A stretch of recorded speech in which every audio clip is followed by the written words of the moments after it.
చాలా మంది నిలబడుతుంది.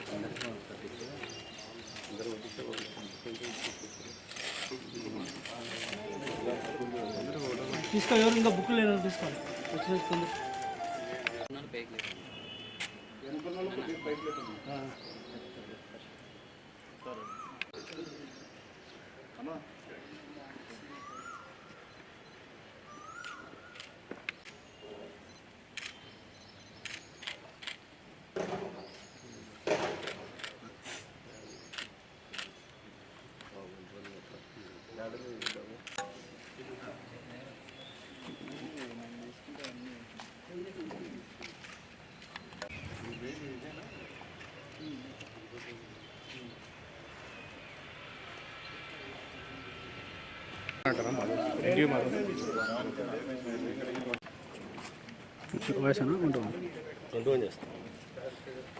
అన్న ఫస్ట్ వాక్ తీసుకుంటామా? తీసుకో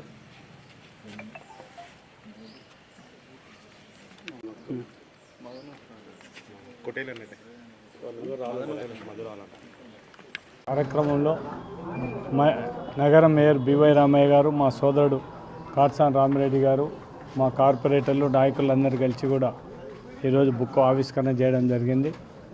బుక్ రేపు మామూలుగా అయితే రేపు చేయాలి, కొన్ని కారణాల వల్ల ఈరోజే బుక్ రిలీజ్ చేయడం జరుగుతుంది. జిల్లా లెవెల్లో అధ్యక్ష లెవెల్లో రేపు,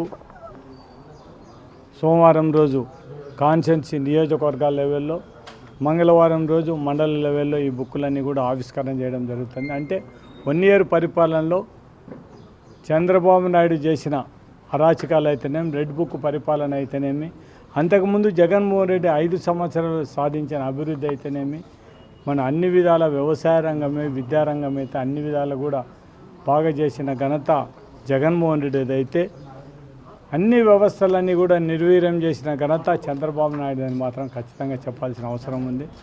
రెడ్ బుక్ రాజ్యాంగం అంటూ తీసుకొని వచ్చి మొత్తం ఎవరైతే ఆపోజిట్ క్యాండిడేట్లు ఉన్నారో, ఎవరైతే మాట్లాడకపోయినా కూడా ఏదో చిన్నగా పేపర్లో వచ్చినా ఒకవేళ వాట్సాప్లలో పెట్టినా కూడా వాళ్ళని అరెస్ట్ చేసిన పరిస్థితి.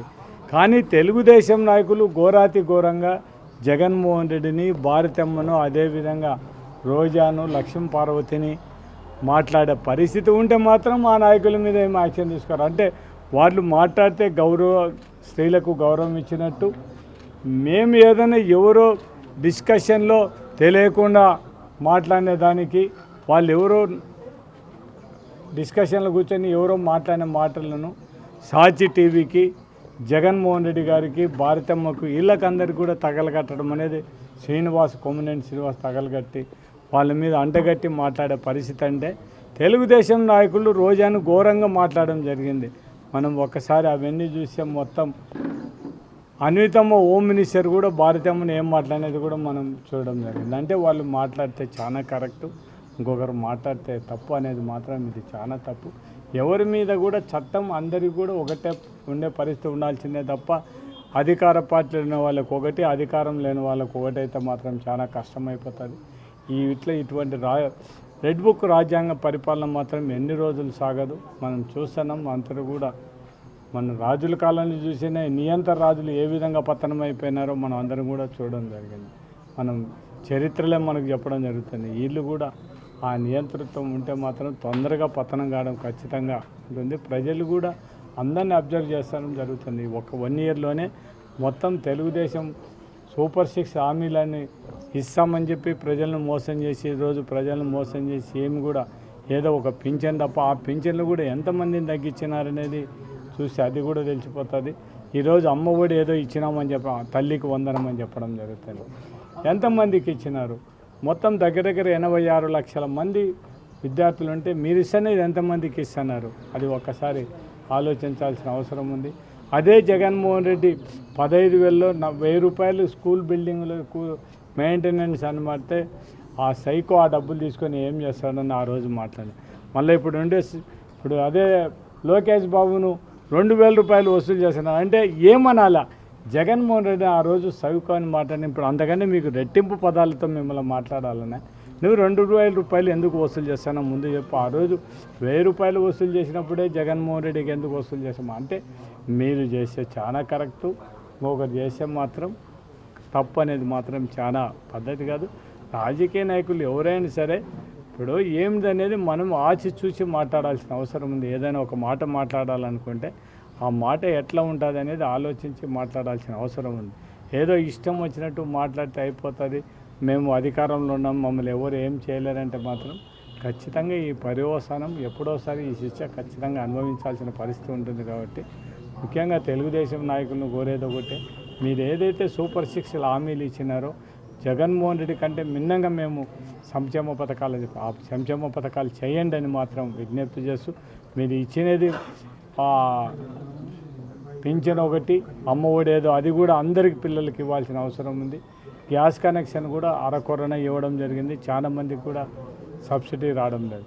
ఇంకా అది ఇప్పుడు ఆడపిల్లలకి ఇచ్చే నెలకు 1,500 ఇచ్చేది ఎక్కడికి పోయింది అది ముందు చెప్పాలి.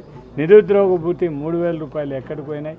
50 ఏళ్ళు దాటిన ఎస్సీ ఎస్టీ బీసీ మైనార్టీ వాళ్ళకి అందరికి కూడా పింఛన్ ఇస్తాము, అది కూడా ఎక్కడ పోయింది. అవన్నీ కూడా చేయాలి. మీరు ఏదైతే సూపర్ 6 చెప్పినారో అవన్నీ కూడా పూర్తి చేయాల్సిన బాధ్యత మీ మీదండి. చంద్రబాబు నాయుడు మనం చూడండి, అన్ని సూపర్ 6లు అన్నీ కూడా మేము అమలు అయిపోయినాయి. ఎవరైనా నాలిక మందం ఉండేటోళ్ళు మాట్లాడతాను, నాలిక మందం కాదు. నువ్వు ఒకసారి నీ నాలిక మందంగా చూసుకో. ముందు నువ్వు చెయ్యందాన్ని అబద్ధాలు చెప్పే పరిస్థితుల్లో నువ్వు ఉంటే ఒకసారి ఏం చేయాలా, నువ్వు ఎక్కడ పూర్తి చేసినావో చెప్పు. నువ్వు ఇచ్చిన సూపర్ హామీలన్నీ కూడా ఎలక్షన్లు అయిపోయిన నుంచి 1 ఇయర్ అయిపోయింది. 1 ఇయర్లో ఈ ఎవరికైతే నిరుద్యోగులకి ఎంత అప్పు అనేవో వీళ్ళకి ఎవరెవరికి ఎంత అప్పు అనేవో ఒకసారి లెక్కేసుకో. ఇవన్నీ కూడా అంతకుముందు జగన్మోహన్ రెడ్డి పరిపాలనలో ఇది శ్రీలంక అయిపోతుంది మొత్తం దానాలు. మీరు ఇవన్నీ తెలిసి కూడా ఈ రాష్ట్ర ఆర్థిక పరిస్థితి తెలిసి కూడా ఎట్లా మీరు సూపర్ 6 ఇచ్చినారో ఒకసారి వాళ్ళు కూడా అంటే కేవలం ఓట్ల కోసం అధికారం కోసం తప్ప ప్రజలకు మంచి చేయాలని ఆలోచన మీకు లేదు. మీది ఎప్పుడు నీ నైజం ఎప్పుడు కూడా మనుషులను మోసం చేయడమే నైజం మొదటి నుంచి కూడా. ఆ నైజాన్ని మళ్ళీ ఒక్కసారి బయట పెట్టడం జరిగింది. కాబట్టి ఈ రాష్ట్ర ప్రజలందరూ కూడా ఒకసారి గమనించమని విజ్ఞప్తి చేస్తారు. నారాయణ తిన్నట్టుగా నా జోబులోకి వచ్చినా నిరూపిస్తే మాత్రం నిరూపించకుండా పరిణామాలు ఉంటాయి. ఎవరు మాట్లాడినారు? మేము అతను జోలికి పోయిందని ఎవరు ఏం మాట్లాడలేదే. 2,000 ఏం చేస్తున్నారు, మీరు ఏం ఖర్చు పెడుతున్నారు, ఆ ఖర్చులు చూపించమని చెప్పినాం అంతే తప్ప నువ్వు తిన్నావు అంటే ఏమన్నా తిన్నామని ఎట్లా చెప్తారు? డైరెక్ట్గా ఏమైనా డబ్బులు అందరు అకౌంట్లోకి ట్రాన్స్ఫర్ చేసుకుంటారా డబ్బులు తినేవాళ్ళు? ఇండైరెక్ట్గా ఏదో విధంగా ఎవరి మీదనో ఏదో దాని మీద పెట్టి వస్తాయి డబ్బులు తప్ప డైరెక్ట్గా ప్రజల దగ్గర తీసుకొని దొరికిపోవడానికి ఏమైనా డైరెక్ట్గా ఏమన్నా తీసుకోవడానికి ఏమన్నా లైసెన్స్ ఇచ్చినారా? ఏమన్నా ఆ లైసెన్స్ ఏమి ఉండదు కదా. ఖచ్చితంగా ఏదో దానిగా రూట్ డైవర్ట్ చేసి తీసుకెళ్తుంది తప్ప అంతకంటే ఏమి ఉండదు కదా. ఎవరేం మాట్లాడలేదే, నువ్వు తిన్నావని ఏం మాట్లాడలేదు ఆయన అనుకుంటున్నట్టు. మేము అంతా 2,000 రూపాయలు గవర్నమెంట్ వచ్చిన డబ్బులు మీరు ఏం చేస్తారో ఆ 2,000 ఈ స్కూల్కి ఏం చేస్తారో ముందు చెప్పండి.